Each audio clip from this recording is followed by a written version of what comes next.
Hey, I'm Molly Sims. And I'm Emese Gormley. We're two girls obsessed with one thing, beauty. And by that, we mean everything that makes you look And feel beautiful. We're calling on our favorite health experts, industry insiders, and friends to answer all your beauty questions. With a drink in hand. Definitely with a drink in hand.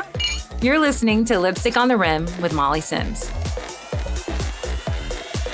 Oh, well, today's going to be very informative.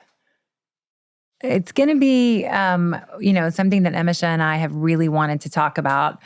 Just because it's personal to me. It's affecting so many people. And it's affecting so many people. And it's also, we're going to debunk a few things because I think, what we know and what we don't know is really, really important. And what we're going to find out today, we're going to try to stay optimistic in the age of information overload because we are getting overloaded with pretty much everything. Yeah, it's a lot. It's a lot. We're going to debunk the myths around cancer, breast cancer, and we're going to have actionable takeaways for women. My personal doctor is here today, Dr. Elisa Port. She is the fucking best. She is the chief of breast surgery at Mount Sinai Health System. She's the director of the Dubin Breast Center in New York City. She's a badass. People fly all over the world to come and see her. She has performed hundreds of operations. She's the author of the New Generation Breast Cancer book. She's in the middle of writing her second book. She's also responsible for just so much hope and empowerment and progress in women's health, which is so important to highlight. And Dr. Port, thank you for agreeing because literally like Tuesdays, Thursdays, she's saving lives. I mean, she saves lives every single day, but I'm like, we're out of surgery. If we meet you in New York City, will you come? It's such an honor. I'm so happy women are talking about it. Yes. Women are being open about it. Women are sharing their experiences. Women are getting mammograms younger. Women are getting mammograms. Yep. Well, they're taking control, right, of their own destiny and their health as they should. We're really, I think we're in an era where the rules are being rewritten because it was not before. I mean, I'm 46. I've been having mammograms since I was 35 because I have dense breasts. Mm-hmm. And I just think that the knowledge is out there. And because we're talking about it, more and more women are starting to take care of their health earlier. Well, I think what's happening is you guys are pointing out, even in forums like this, people are talking about it and they're talking to each other. And, it's true that the great thing about doing something like this is, look, there's so much when a woman is diagnosed with breast cancer, or even if she's worried about breast cancer, everyone tells women, get information, get information. The problem is not lack of information. It's actually too much information and no filter. And that's what we're going to talk about here today because there's a lot. Yeah. About all the things you mentioned. There's a lot of information. And I think for someone like you, I mean, I went to see her not too long ago and the amount of texts and questions that you get on a constant basis. I was like, we have to talk about this. Yes. Because we have to demystify what is actually. And empower. Real information. That's the cool part. Do you know what's doom and gloom? Misinformation. Because the real information is so filled with optimism. The cure rates are higher than ever before. We're picking up cancer better than ever before. This is the real data, and this is why women should be optimistic. The thing that takes people down the rabbit holes and down the doom and gloom pathways are almost all based on misinformation. Mm-hmm. And that's sad, It is. It's fear-mongering. It's fear-mongering. It's predatory. It is. It really is. Before you were everyone's badass surgeon, you were a language arts. What? I didn't even know that. How did you become you? How did you become you? I grew up in San Diego, which was an amazing place to grow up. And I went to a big public high school. There were 1,000 kids in my graduating class. Wow. It was like a small city. And we were very close. My house was 25 minutes from the Mexican border. We used to go down for dinner and so forth. And so the Mexican culture and Mexican people were something that we grew up was a part of my life. Early on, it was very much ingrained into me of how important it is to speak other people's languages. Not everyone in the world needs to learn English for us. Yeah. And so we all learned Spanish very early on. And then I picked up French in college and so forth. And from San Diego, I went off to Dartmouth. I came east for my schooling, which was a not so common thing to do, but there was definitely a group of us in our ginormous high school that were kind of college oriented and college bound. So I went to Dartmouth. I went to Mount Sinai Medical School, so I did most of my schooling back here. And in medical school, you're basically rotating through different options, kind of trying things on to see what seems to fit. And the cool thing about the rotations are you're not only looking at the patients, you're trying to find your people, right? Mm-hmm. So you get in with a group of pediatricians who are making rounds on kids and you're like, could that be me like 5 years from now?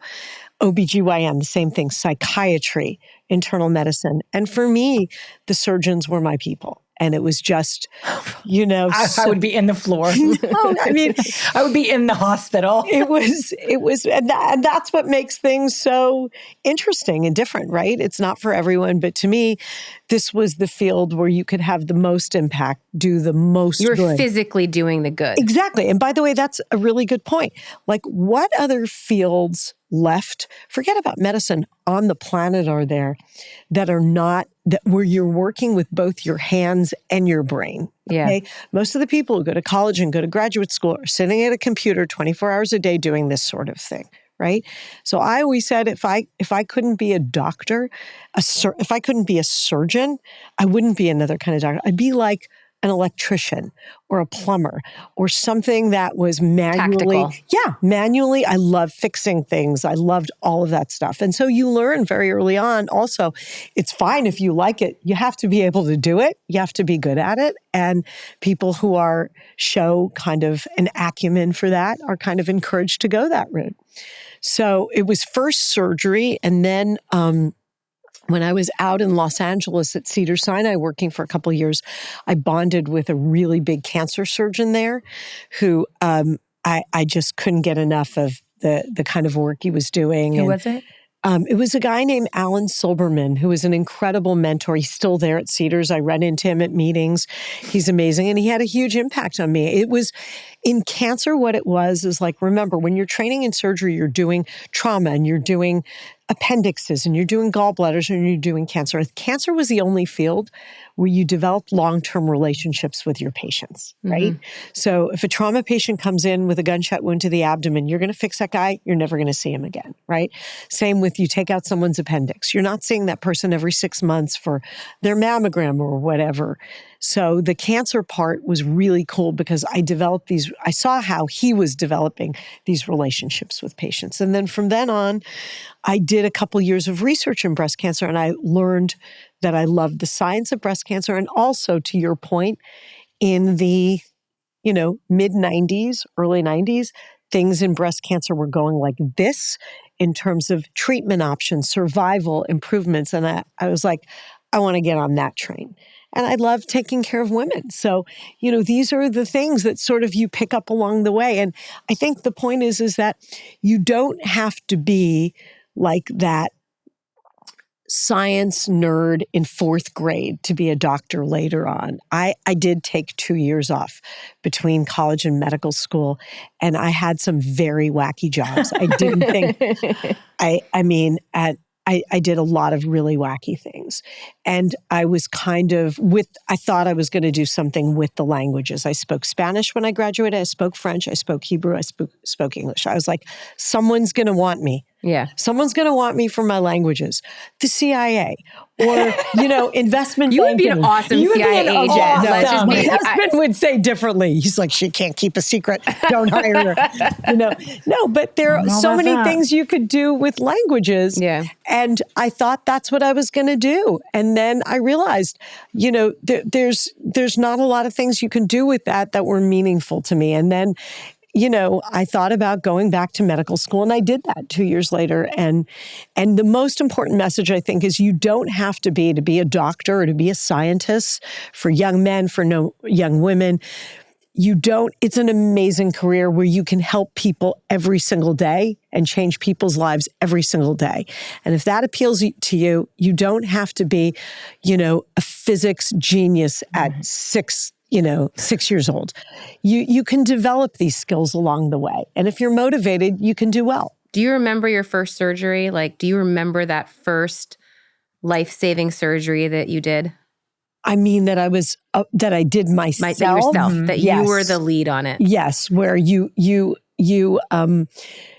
one of the things that I'm writing about in the new book is that the transition from being a trainee to being large and in charge, right, is it's one day, and yet it's this quantum leap, right? And all of a sudden, you have to say what you want. You stick out your hand. You have to ask for the instruments you want. You're making the rules. You're driving the bus. You're driving the bus. You're the pilot of the plane. And it's a responsibility that's just, so humbling in terms of, what you hold in your hands, right? Hold someone else's life in your hands. So yeah, I remember it. And, thankfully, everything went really well. And it has since. And it's just an incredibly... But how did you become you? Because everybody in the world flies to see you. I think what you do... If you turn on the Today Show, she's on once a week. If you look at any magazine, she's quoted. No. And medical journals, I don't read, but she's also quoted there too. I think what you do... Remember, I've been doing this for 25 years. And I think, in today's day and age, everyone is so interested in the, quick hit. This is what's been built. I have been built here over 25 years. That's a very long haul. Amazing. And it's the kind of thing where I think in our field, what you just have to do is be super committed to doing the right thing all the time and really keeping your standards incredibly high. And you also have to love what you do. To be in the OR for me is still my happy place. I love being here with you guys, but there's nothing like being in the operating room, All right. So how this kind of came about, she's writing her second book. Yeah. This came from a series that Dr. Port here in New York City does called Fact versus Fiction. Mm-hmm. And we're going to get into all of that. But first, you're a woman. Yep. What do we need to do? Yep. Where do we start? Yep.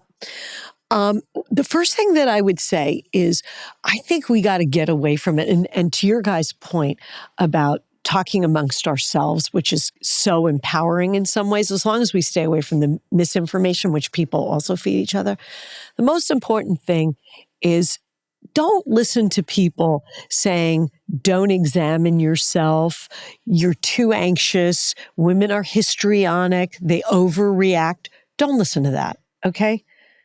Take control and own your body, right? And no one would ever tell a woman, don't look at your skin and know if you have a new mole. So why would you not do the same thing about a breast lump? Everyone says, no, women get too anxious when they examine themselves. Why? It's a part of your body that you've got to become familiar with, no different than any other part of your body. She said the other day, she was like, well, you do your own breast exam, you take a shower, and you're putting on your shower gel, and you're doing your own... Yeah. Right. So I was saying, I'm like, I do my breast, and she was like, I figure if you use soap. That's right. Yeah. That's the thing. People say, well, I don't examine myself. I'm like, do you shower? Do you wash? Because you actually are. And maybe you're not doing it consciously, but you're doing it subconsciously. And the main goal with these exams is to become comfortable with what's normal for you so that if, God forbid, something developed, you would notice it as a change, right? So that's number one. Number two, we should talk about screening and the breast cancer index and everything. The general rule is start with mammograms at age 40 and do them yearly. Okay, that's it. But you have a genetic history, when would you start? Okay, so then we start, well, who needs to start earlier than that, because there's definitely people like that. And this is where the no one size fits all comes in. So we start women screening early when they have, whether they're, forget about the genetics, that's the other end of the extreme, but if they have a family history or other risk factors. And then what we say, the general guideline is, this is a really good bullet point, is start screening 10 years younger than when your relative was diagnosed. So if my mother had breast cancer at age 45, I should start at 35. We read that today. Yeah. We were talking about pancreatic, and we're talking about her mom, and we're like, when should you start the screenings? And it 10 said years exactly younger 10 years younger is a good guideline, okay? Now, let's talk about the other part. When do you do more than just mammograms? We talked about when we start younger. When do we throw in sonograms and throw in MRIs? And the answer is most women today with dense breasts should be also getting sonograms, because dense breast means it's more of a whiteout on the mammogram. And what I always say is cancers show up as white. So white on white is like a polar bear in a snowstorm. Yeah. And you can miss a lot. Can I just ask you one thing? Yeah. Because a couple of my friends are like, I'm worried that the mammogram will give me too much radiation. Yeah. I'm going to do this thing, this thermal Oh, heat. yeah. So glad. What is that? Yeah. So there's a lot of stuff out there that is not approved, hasn't been studied. I think a lot of this stuff, guys, is being done without like throwing anyone in particular under the bus, is being done by doctors. Remember, if it's not regulated and it hasn't been approved, that means insurance won't pay for it. Okay, but what does that also mean? That means a doctor can charge for it. So imagine if you're a doctor and you put that machine in your office, and now instead of referring someone for a mammogram, You're doing it. You can charge them. You buy the machine. It's almost like a business thing. And you can charge a person if you can convince enough people that this is an alternative, which it's not. Now you're making $500 a pop on this thermogram, which absolutely is meaningless. Okay, it is meaningless. It misses cancers. It sets off, thermography is based on heat. So there's a lot of different reasons. You could have an infection in your breast and it could go, off the rails in terms of the results. The thing about radiation and mammograms are, what people don't realize is we've gotten to a point now where the radiation dose is so low. What people don't do is they don't compare. Like, what is the dosing of radiation with a mammogram? You guys travel a lot. I know that. Me, not so much. If you take 5 to 10 plane flights, you will get exposed to the same radiation as you would in a mammogram. There you go. You're talking about going through security. Going through security. Well, yeah. not that. It's more on the flight. Okay. Oh, wow. And remember, there's atmospheric radiation, right? Okay. So do you know that if you live in Denver, which is right, Mile High City, the cumulative radiation, the higher you are at elevation, the more radiation there is exposure. How? Do you guys know that? No. Come on. No. Yeah. What is atmospheric radiation? What does that even mean? You get radiation in the you can't insulate yourself. There's radiation that you get from the sun and from the atmosphere, right? That there's exposure. There is a baseline exposure that we all get of radiation every day. It's minuscule. Yeah. And it's not an amount that can cause cancer. But there's increments of that is associated with lots of activities of daily living, where you live. Yeah. So that's why I say, I don't know the data, but people who live in Denver, at the end of the year, their exposure to radiation is different from people incrementally higher than people who live at sea level. Okay? We're at sea level here, right? Yeah. Okay, I'm just making sure. I'm like, hold on. We're in beauty. Yeah, I'm blonde. Guys, just so you know, the people who live in Denver don't have a higher risk of cancer than we do here. Otherwise, no one would live there. The people who fly, they've done all these studies. Do pilots and flight attendants have higher risks of cancer? Not appreciably. What about cell phone radiation? Is that a thing? Cell phone is not the same kind of radiation, and it's some kind of different waves. And to my knowledge, there's not any risk or increased risk. I know there have been things we all worry about. We're holding it up to our heads. Is there an increased risk of brain tumors? And I do think that crosses over into the fear-mongering, predatory, no data to support this zone. Yeah. I really do. I think that, we've been using cell phones a long time now, guys. And I don't think that, I don't really think that that's, I just don't think you can worry about that stuff. Mammograms do not cause cancer. The exposure to radiation from a mammogram, even if you end up having to come back and repeat, is minuscule. And I always tell people, if you're really worried about that and that's going to be a deal breaker for you, then you shouldn't be doing a lot of other things. You shouldn't travel. You shouldn't go to high altitude places because it's really equivalent. And it's sort of hypocritical to say, I won't do this, but I will do that, right? It all adds up. Yeah. It all adds up. I think women get overwhelmed by the idea of screenings. They get scared and then they're like, oh, well, I'll do the thermage. I'll do the, oh, I'm good. I'll just do a self-exam. No, just do nothing then. Yeah. And just save your money. own it and just say, but what I always say is I flip that on the head in the sense that the cure rate for breast cancer in 2025 now is so high, and we're doing so much more. And it doesn't have to be radical. Not every woman needs chemotherapy. Not every woman needs radiation. The cure rate, even doing less, is so amazing now.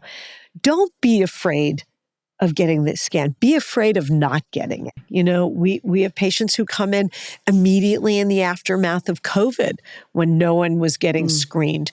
People came in, we did a study. It showed that the average tumor size was, significantly larger in women who had missed, right? 3-4 years and were coming in now. I feel something. And and even now in places like New York where healthcare is readily available and there's a mammogram place within spitting distance of everybody's home, people don't do it. So, if you're not going to do it, know that the consequences you have, we wrote a study at Mount Sinai, which was the first of its kind. We did research. We published the study back in, I think it was 2018. We compared women who came into our center who had a mammogram within the last 2 years compared to women who had one before in the distant past. And then there was a third group, believe it or not, women who had never had a mammogram. Imagine women coming in 65 years old, never had a mammogram. When you compared those two groups, the ones who were kind of hadn't had one in a while or who had never had one with the ones who had been screened, this group, way more likely to need a mastectomy, larger surgery, way more likely to need chemotherapy. Like, we can cure you. We just have to do more aggressive treatment. Way more likely to need all their lymph nodes removed under their arm, which is a tougher operation to recover from. So we can still cure people with advanced cancer. That's how good the treatment is and how much optimism we have. You just have to do more. And I would argue that almost everyone diagnosed would rather do less 100%. and get the same result. 100%. I actually feel like I get an annual mammogram, and it's funny. Every year when I go, I kind of have that, oh God. But then what I think to myself is, I was here 12 months ago. Even if there is something, it'll be early enough that I'll be okay. Like, that is like the mental gymnastics. And then she texts me like, I'm all clear. Yes. But it's so important. So yes. Jenny, so we're always, I'm trying to get women to, take control of their bodies and not be scared and take a friend, go to lunch. So we now do our mammogram together. My girlfriend and I, she actually just texted me. It's so weird when we were sitting there. No, we were supposed to go this week, but we're all going on this trip to Mexico. So she was like, I called and rebooked us for next month. Because we have lunch at Bergdorf and we buy ourselves something to celebrate our mammogram. You know what? Can I tell you something? Okay. I hope we can get to retail therapy because that's like a real thing. Okay. That's by all means, let's discuss. We will discuss. That is so right up your alley, which I hope we get to, because I will tell you, buying things after a healthcare scare or a real thing, that mentality you got to understand. And I also write about this in the book. You know what it is? It's saying, I'm going to live long enough to wear this. No, totally. I mean, it's so cool, you know? I bought a little tiny clutch last year, and whenever I use it, I'm like, Yeah. this is my Mammo clutch. My healthy, right. Yeah. It's so fabulous. It's such a good, it's such a good way to play that. Yeah. Right? Yeah. I mean, I'll find any excuse. Genetic screening. Yeah. So Breast cancer index. those are two separate things. And that's really important that you said that. So going back to screening, if you have dense breasts, you add an ultrasound. Okay. What about an MRI? MRI for screening, we typically reserve for those at highest risk for getting breast cancer. And there are ways to calculate your risk of getting breast cancer. We'll get to the index in a second.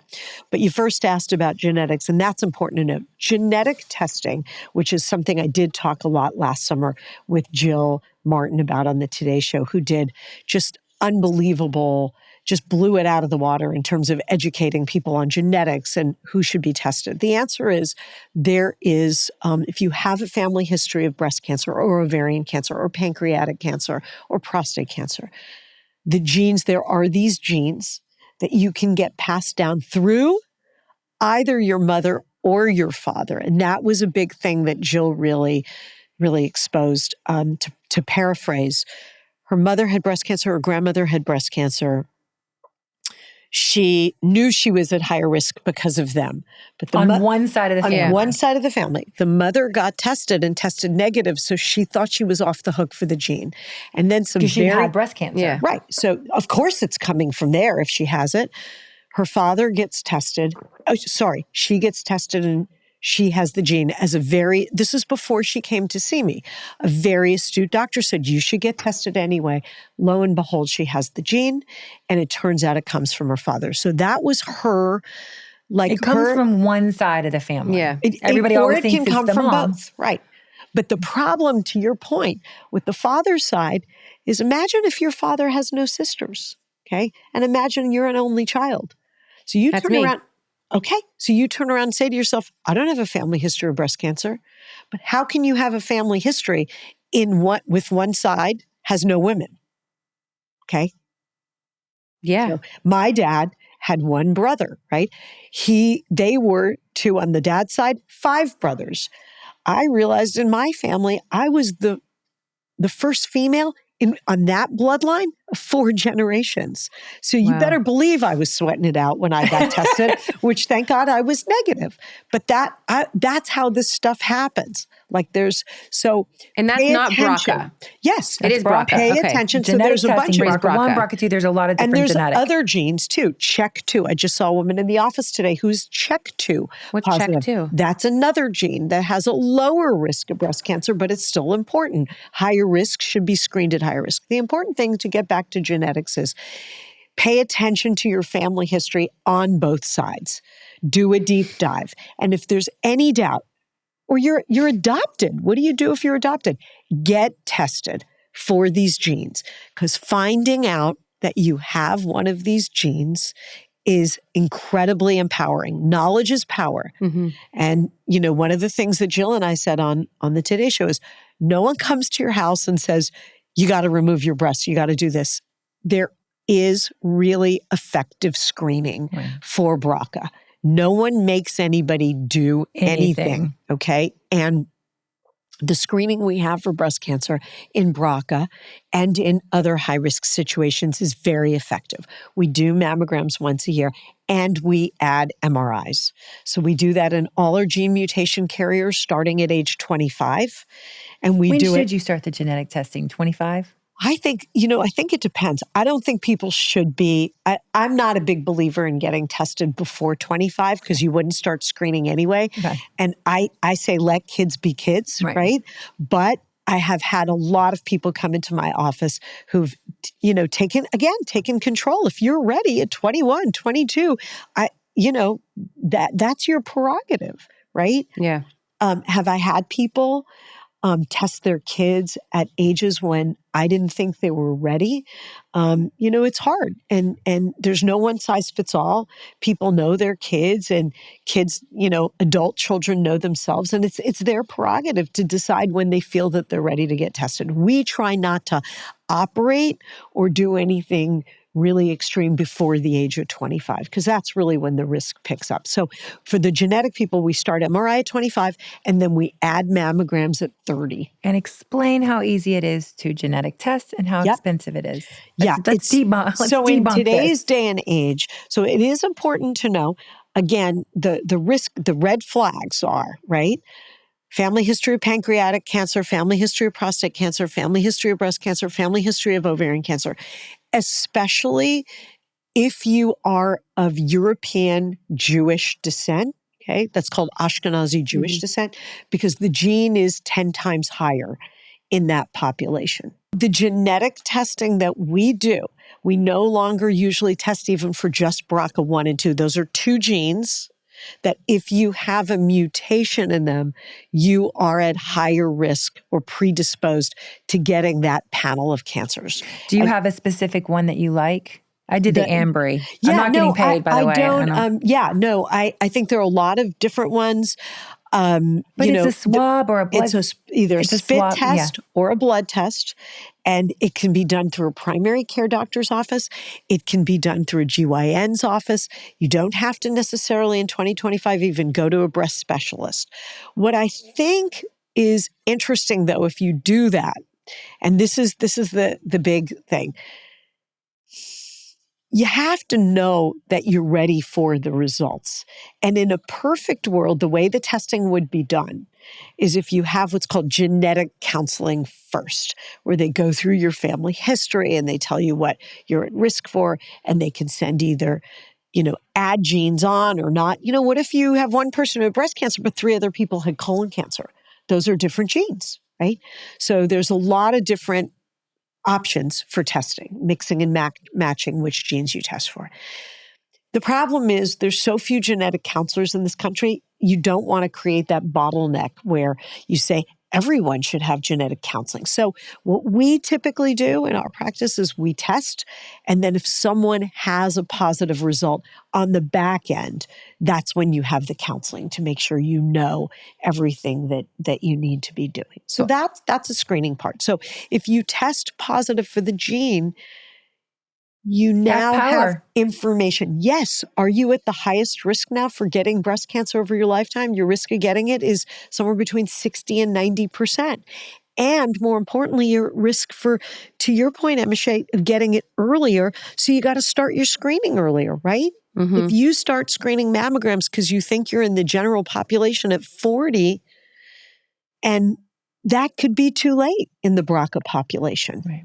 Another fact, a lot of women who get breast cancer don't have family history. Okay, that's the most, okay?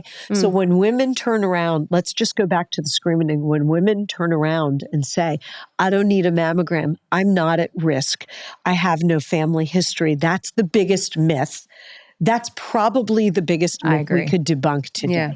Okay. Everyone's at risk. We're all at risk. 10% of women will get breast cancer. Now, you may be at higher risk than 10%, but if you have no other risk factors, none, you're still at 10%.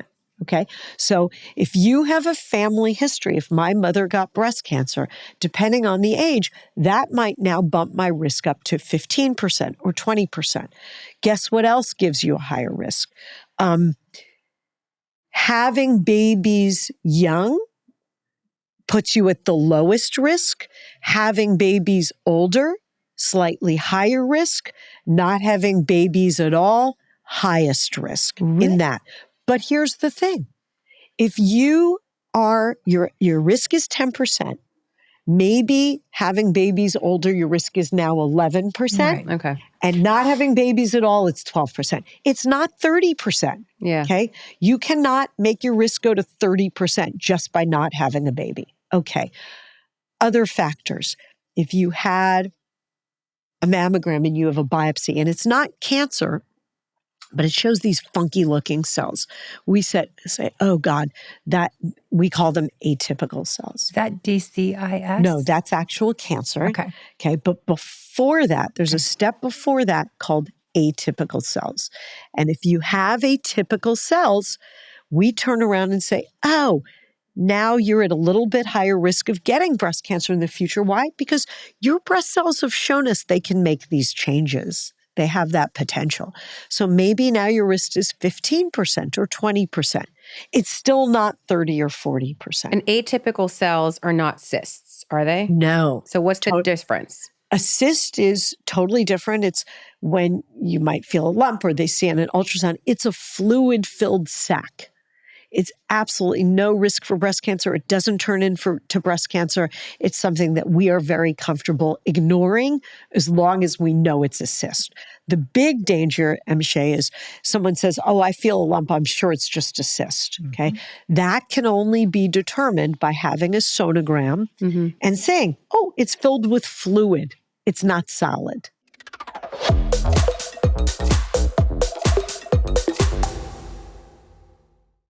Do you think birth control pill has an impact on the increase in breast cancer that we've seen?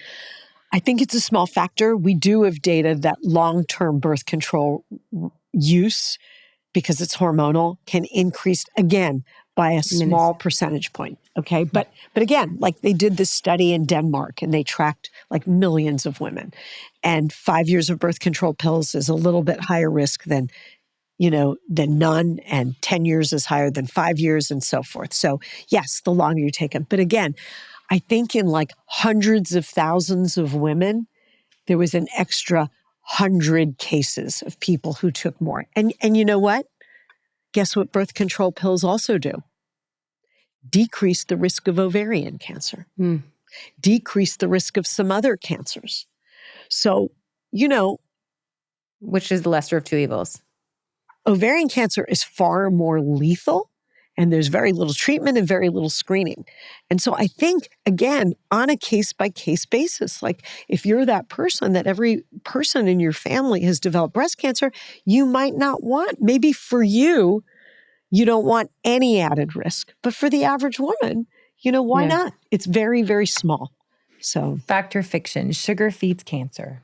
Oh my goodness. Yeah, this is one of my favorites. So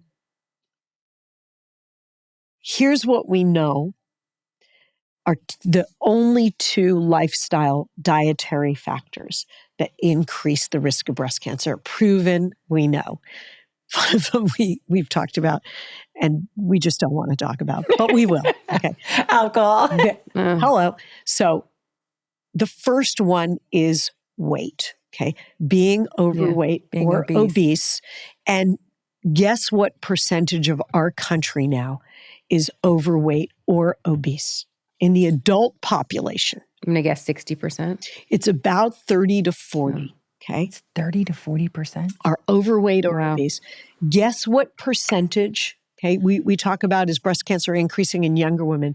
Guess what percentage of in the 12 to 19 age group is overweight or obese? No, it's probably about 20%. And even in younger than 12 years old, in the childhood group, based on BMI and based on things, it's somewhere between 10 and 20%. So we have a real obesity problem in this country. And I say it's like the smoking of the 70s. It's associated with so many risks. We can talk about cancer, colon cancer, uterine cancer, breast cancer, okay? Diabetes, high blood pressure, joint problems, all of these things, heart disease, which by the way, breast cancer isn't the biggest killer of women in this country. It's heart disease. Okay. So this is a problem that we really have to get under control.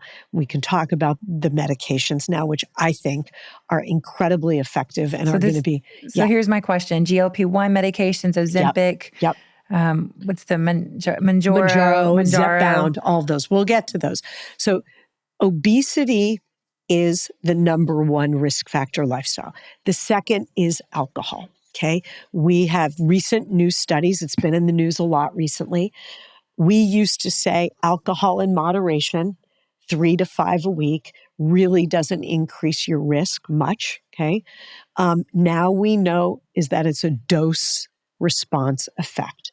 And it is true that even a couple drinks a week is worse than none. 3 to 5 is worse than 1 to 2, and so on and so forth. And it's definitely a curve that goes like this. Increased risk, increased drinking, increased risk. Now, what I would say is, again, let's go back to that fractional percent. That's what she said. If I told you your risk of breast cancer is 10%, but if you drink 1 to 2 a week, it's now 10.2. A lot of people will turn around and say, I'm going to live my life. Yeah. I'm willing to accept, that minuscule marginal amount of risk. Okay. So these are the two factors. Let's get back to the sugar to answer your question. The myth related to sugar is that sugary diets are associated with being obese. Correct. Yeah. But it's not the actual sugar intake. Okay. Everyone thinks sugar feeds cancer. No, your body, even if you have your body is a complete sugar-free zone, every cell lives on sugar and it will convert carbohydrates, it will convert fat to sugar. It's just the processed sugar is associated with an unhealthy diet that is then associated with obesity, which is, yes, associated with breast cancer.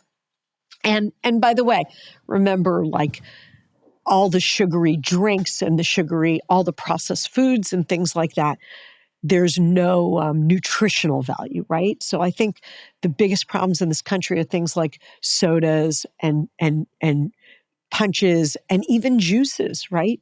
This is all, or especially artificial juices, these are all sugar, no nutritional benefit, right? Do you believe in Ozempic? I believe it really works. So let's talk about the GLPs. If we turn around, and I think this is a super cool topic, and I am so optimistic about these meds because of the obesity. I think personally, all I do is take care of women and a few men. I personally think it's almost impossible to lose weight as a woman or a man over the age of 40 or 50. Part of it is related to hormones, but part of it is related to lifestyle. And there's so many women in this country who I think this will ring true for. You have one kid, you put on a bunch of weight. We're all supposed to put on a bunch of weight when we get pregnant. You lose everything except for 10 pounds. You have another kid. That's me. That was her. You put on all this weight. Good, beautiful, healthy, pregnant. You lose all the weight except for another 5 or 10 pounds. Okay? You have a third kid. Okay. You see where this is going. You're talking like literally it's like you're talking about me. But this is so many women in this country. And then you're running and you have around them older chasing kids. You have no time to exercise. Our lifestyles have become more sedentary. We're on our phones all the way. So it is almost impossible to lose weight. The issue is that, and then things change with menopause and you become metabolically slower and all those things. So I think that people need help. They need tools. They need tools. And here's what I would say. The medications definitely work. And what I turn around and say, I have had numerous patients, who are on multiple different medications related. Remember, if you get to be 50 or 45 or 50 or 55, and you've been carrying around an extra 30, 40, 50 pounds, you're going to be on other medications. Correct. Yeah. You're going to be on the Crestors, exactly. You're going to be on borderline diabetes medication. You're going to be on blood pressure medication. You're going to be on heart medication. You're probably going to be on an antidepressant. So I have patients who are on 5 medications. And you know what? All of my patients, when I bring it up with them and say, have you thought about this? And it's not my area of expertise, so I'm not pushing it. I've got no horse in the race. But remember, obesity and being overweight also increases your risk of breast cancer recurrence. Yeah. So I feel like I have the responsibility if someone is overweight or obese saying, this is something that you can do to reduce your risk, right? And I say to them, have you thought about this? And they're like, oh, but I worry about the side effects. I'm like, what are the side effects of Crestor? And they're like, I don't know. I'm like, you didn't ask? Well, like, no. And they're like, and then you go on it and you can never get off. You can never get off. I'm like, when are you getting off your Crestor? So the questions that people are skeptical about related to those meds, how long am I going to be on it? What are the side effects? For some reason, it's in a class by itself where it's being held to a higher standard. And I say, But I think it's the media.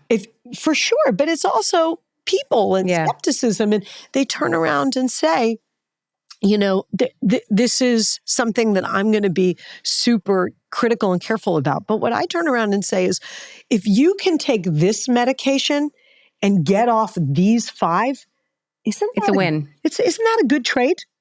It's a good trade. And I think the biggest thing, I mean, listen, I've been on Zepbound for a year now, and I What's think it called? Zepbound. That's what, yeah. And I have a doctor she's specifically an obesity doctor. I mean, I wasn't obese. I wanted to lose 10 pounds. I had a really hard time. I was like, I've changed how I eat. I work out 5 days a week. She's changed I'm so proud of her. And she has really done so well. Can I tell you something? That's the thing. People think you go on the medication, it just melts away. You have to do the work. Everyone I know who has lost the weight does the work. You do the work. She does the work. She works out more than ever. I do Tracy Anderson like 4 days a week. But here's the one thing that I think is so important, because I think that there are so many people that are getting on it. And I think the people that are spreading the misinformation, like I get very on a soapbox about it, are the ones that are getting it online. They're getting it from random people. And I think that if you're not doing it with an actual doctor who practices in that field, it's like, you're not going to go get your mammogram at like a podiatrist. You know what I mean? Like,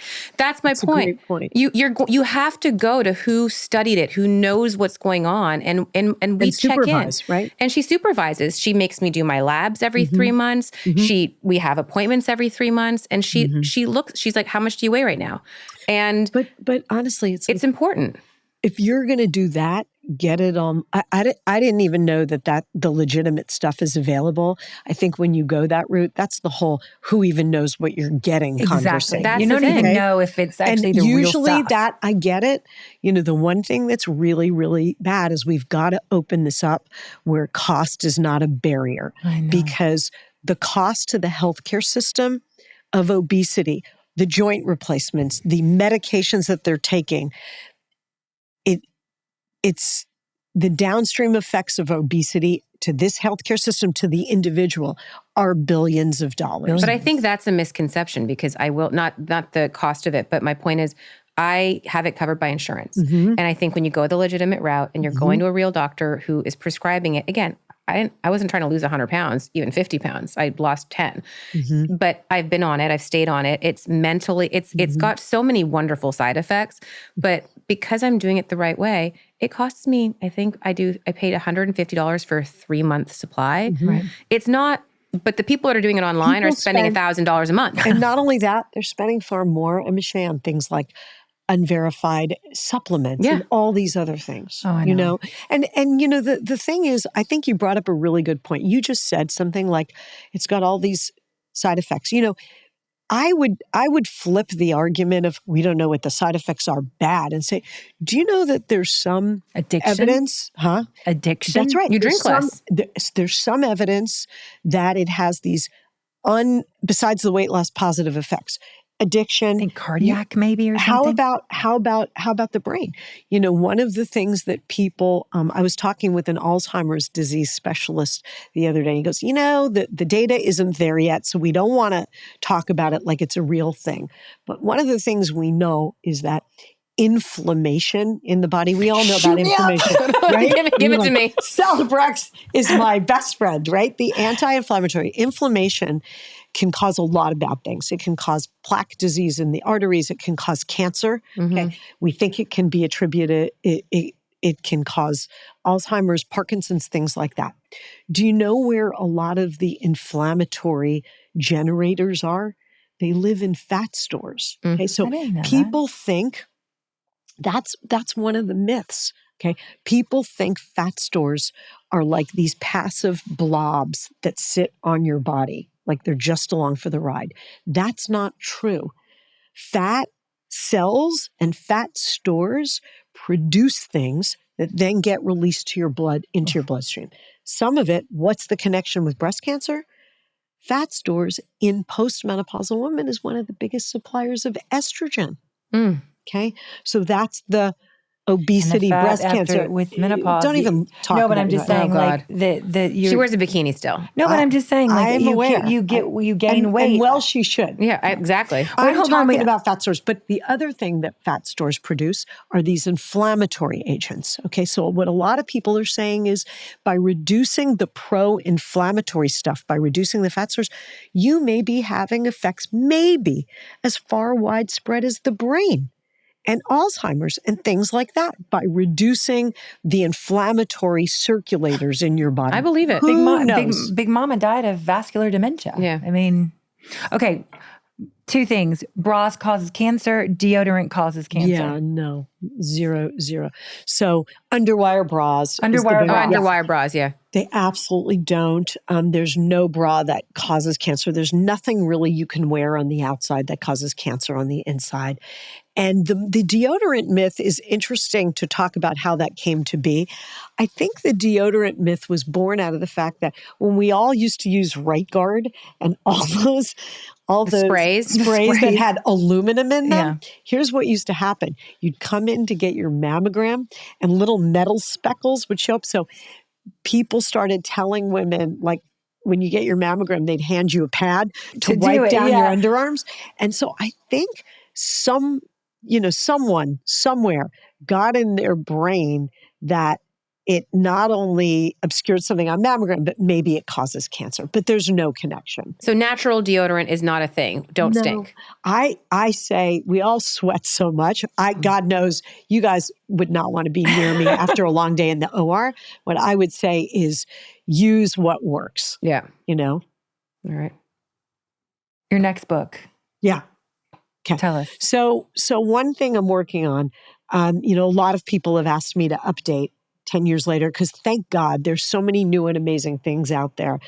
There's a lot of this that is still relevant, but we want to be the most current, right? But my personal thing is that a lot of people aren't getting all their information from books anymore. They're getting information from a lot of other patients, okay? And what I think is that's incredible, okay? I have patients who have come to me for prophylactic mastectomies for BRCA saying, I was never ready to do this, but then I met one of your patients in the chat room.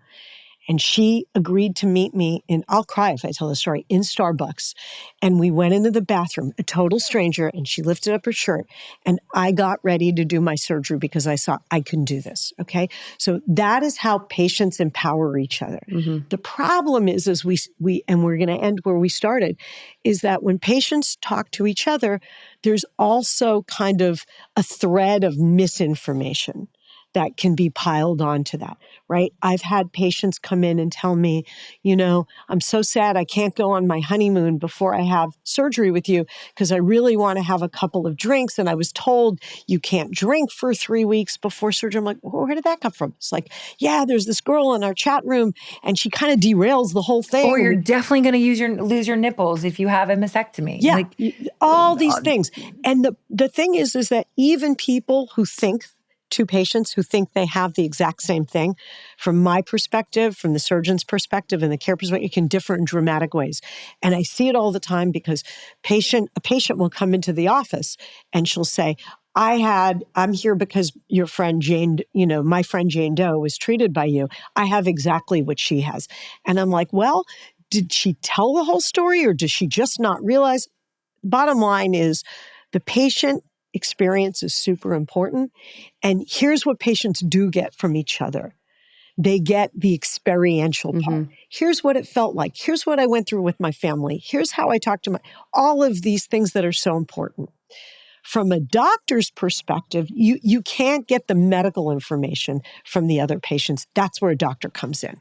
But here's what I think we need to do more of. What's not done enough of, and what we're kind of doing here and what I did with Jill, is marrying patient or person experience with doctor's information, right?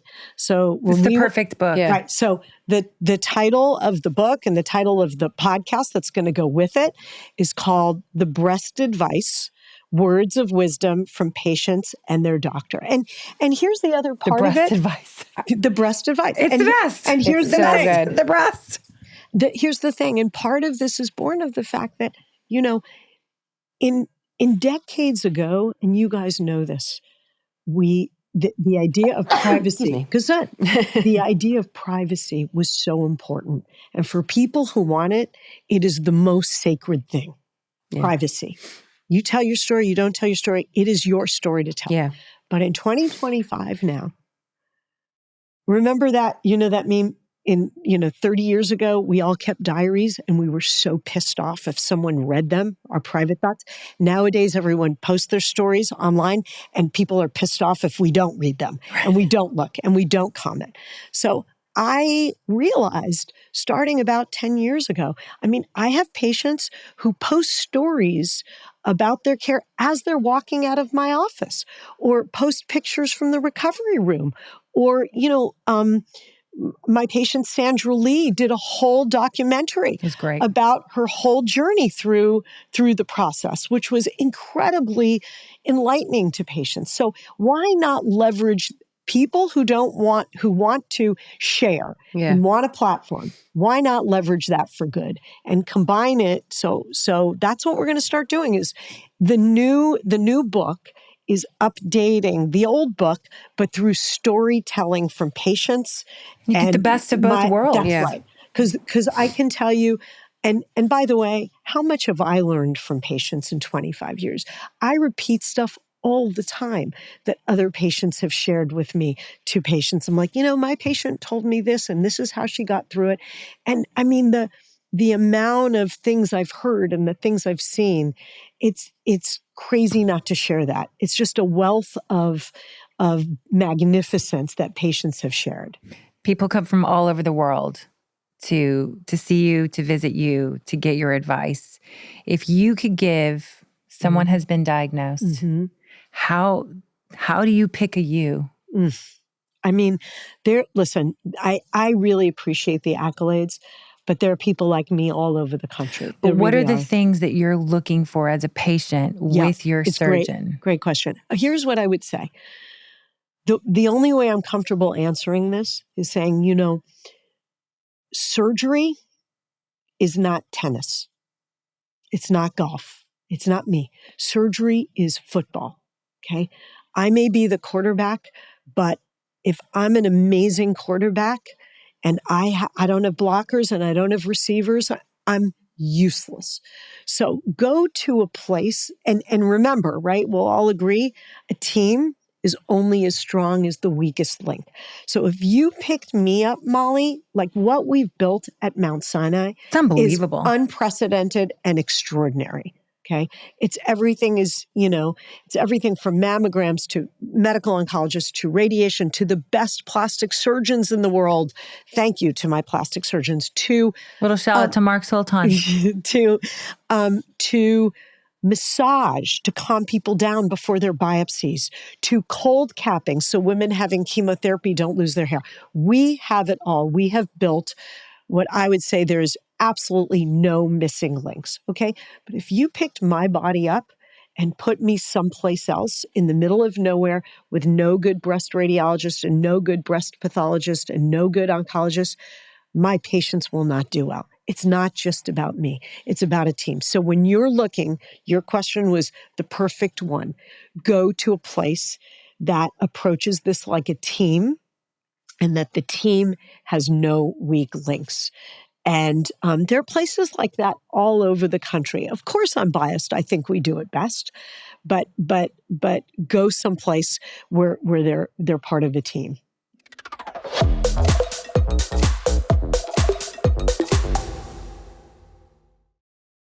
We have to do a little rapid fire. Yeah. What's a mantra you always live by?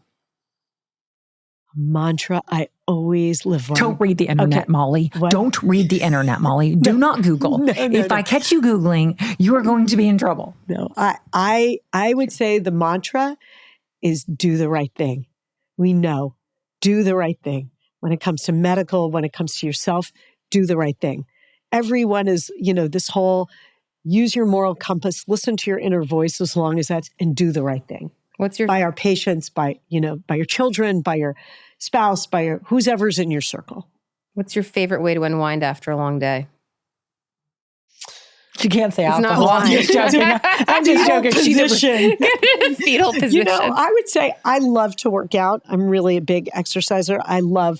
I hate exercise that involves another person. I like to be by myself. So I love listening to really loud music and going on an amazing run or getting on the elliptical or whatever. And where you live, I'm not going to tell everybody where you live, but it's beautiful. It's so beautiful. Yeah, it's in the city, and there's so many nice, like the endorphin release. It's really it's so therapeutic, and and I just think that's the best way. I will say, and people should cut themselves a break. People work really hard.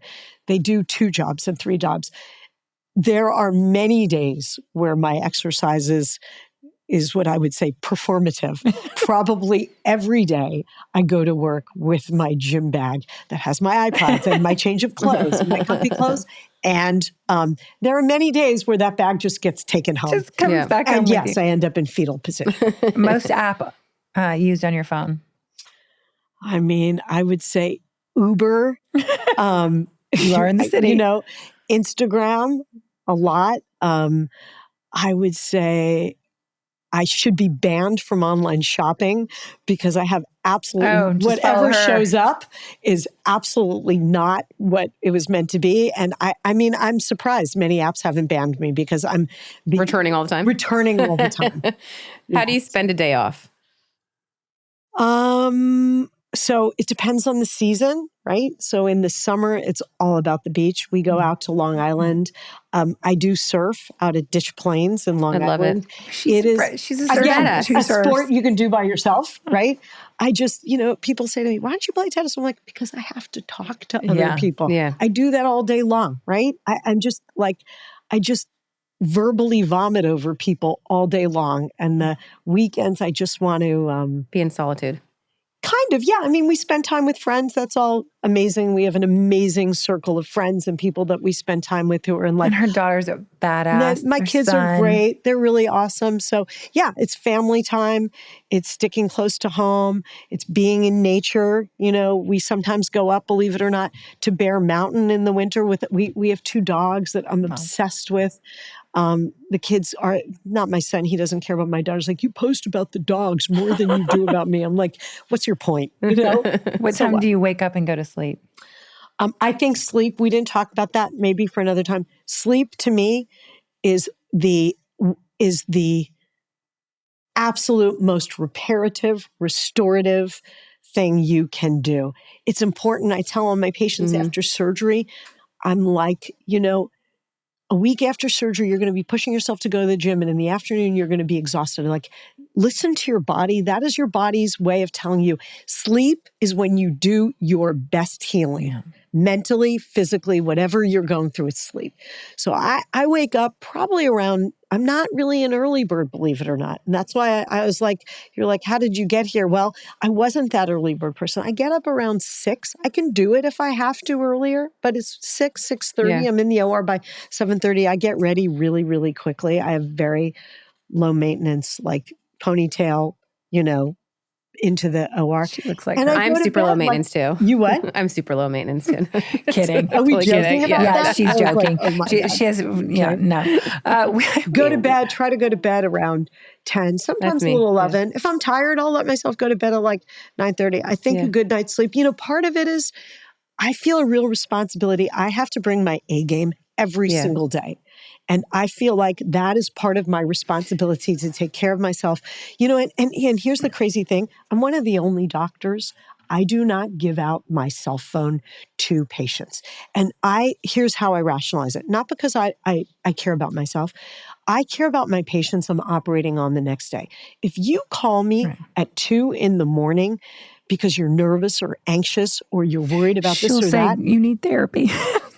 I will say, now I'm up for the next 2 hours. How is that fair to the 5 people I'm operating on that day when I'm like dragging? It's not fair. No. Yeah. And so I protect myself because I feel like I'm so protective of my patients, And her other half just happens to be one of the best thoracic surgeons in New York City. Talented, okay, we always ask every guest before they go, what advice would you give your 10-year-old self? Oh, God. Oh, my God. That's such a hard one. I would say and what I would give to any 10-year-old today, I would say, you don't have to figure it all out at such a young age. Yeah. If you're passionate about something early, that's great. But a lot of kids I know who are so like directioned and everything, burnt out, really. Like, you don't want to peak in high school. You don't. That's so true. I feel like the people I know who I love now in my age group or whatever are people who had did so many weird things early on. You know, you want your life to continue to peak and continue to grow and continue to be better than it was the year before. That is great advice. So don't worry, about that. I'm not saying you don't have to lay the groundwork, and I'm not saying you can be, a dropout and then go, whatever it is, but really you don't have to figure it out so early on. You really don't. And I think kids today, there's so much pressure and the world is so tough. And as much as you can, stay away from social media and the social pressures related to that. I think that's really important. I agree. You guys have to follow Dr. Elisa Port on Instagram. She's amazing. Pick up her book, The New Generation Breast Cancer book. Keep your eyes out for my breast friend. The breast advice. The breast advice. You will be my first stop. It's so good. And I can't wait for it to all come together. I really appreciate you doing this. It means a lot. So many women are just overloaded and they just, listen, the internet is powerful in so many ways, but it's also dangerous. It's just so dangerous and you just don't know who to believe. Mm-hmm. Well, listen, I give you guys so much credit for being out here and amplifying the right voices and the right messages. And there's so much room for positivity. There is so much room in this world for positivity as it relates to healthcare, as it relates to beauty, as it relates to friendships. We didn't talk about this, but her whole thing is, and you got grace through cancer with being positive. Like, I was like, her surgeon, no, her oncologist has, I don't even know, was it triple negative? It was something, you're like, we got it, don't worry.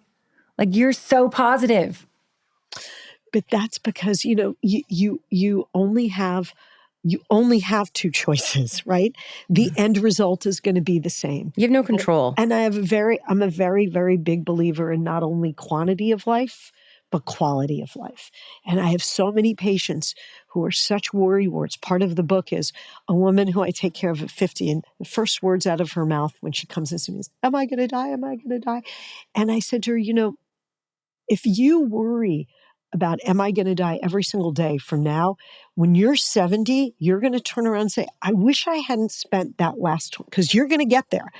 And the book ends, now that I've been doing this for 25 years, with her coming in 25 years later saying, I'm so glad I did not spend the last 25 years worrying about if I would be here today. That's how life is, Yeah. There's so many things. There's so many variables, right? I will quote Dr. Port, just go outside, you might get hit by a bus. So that's not going to happen either. That's not going to happen either. Okay, we love you guys. We love you. We're going to have Dr. Elisa Thank you Port back so on. much. We'll talk more about the breast advice when it comes out. And love you, girl. Love you. Love you. Love you guys so much. Thank you for everything you're doing. Thank you. Thanks for listening to Lipstick on the Rim with Molly Sims and my ride or die, Emese Gormley. We are so excited to bring you guys along on this journey with us. You can find us on Instagram and TikTok at Lipstick on the Rim and at Molly B. Sims. Or you can go to my blog where you can dive just a little bit deeper into my favorite products, trends, and more at mollysims.substack.com.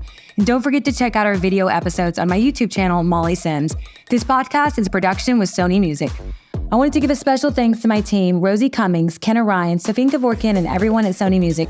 Don't forget to listen and follow wherever you get your podcasts so you never miss out on the fun.